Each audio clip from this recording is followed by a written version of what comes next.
5. Do you like taxation? A news item, San Francisco Chronicle, February the 21st, 1982, states that the current government of Vietnam has a new tax.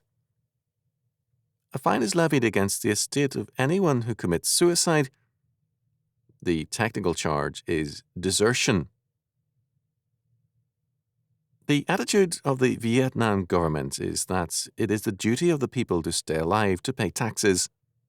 Obviously, the Vietnam government is working hard to catch up with the rest of the world.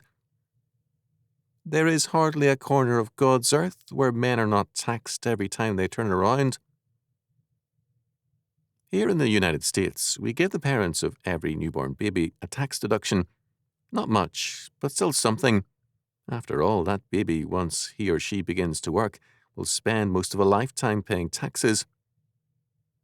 Babies may be a joy to their parents, but they are a potential bonanza to the taxman. We are taxed. Our property is taxed. Our income is taxed. Our dog must be licensed. Our gasoline is taxed. Our food, clothing, and entertainment is taxed. And when we die, our estate is taxed. No wonder someone remarked that the two surest things in life are death and taxes. Now, let us grant that both death and some taxes may be a necessity, but why add insult to injury? Washington, D.C. tells us that our income tax payment system is one of voluntary compliance. Inquiry, April 26, 1982, 4. Do you know anyone who is paying his income tax voluntarily? This is not all. The 16th Amendment to the Constitution, the Income Tax Amendments, has no restricting clause whatsoever. It gives the federal government the right to tax our income as it pleases, up to 100% if it chooses. This is not an impossibility. Some foreign governments have done so.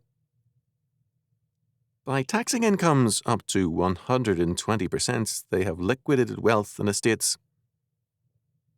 Because legally, all our income belongs to the federal government, that we are allowed to keep it is called an exemption.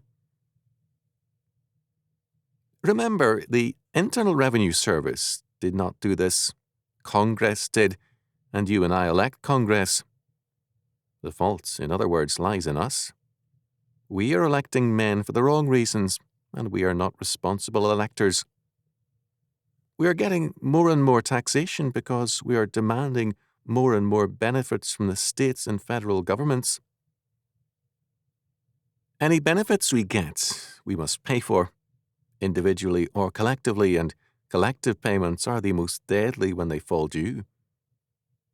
As an individual, I know that I cannot buy myself more benefits than I can afford. As a citizen, I do not see the bills fall due. I can only see the inflation and the growing national debt. As a result, the collective payments due are ignored by most of us until too late. If we do not control both personal and collective spending, we destroy both ourselves and our country. We need, therefore, to exercise controls on both our spending and on our nation's spending. Remember, we're getting the taxes our representatives voted for, and we voted for them.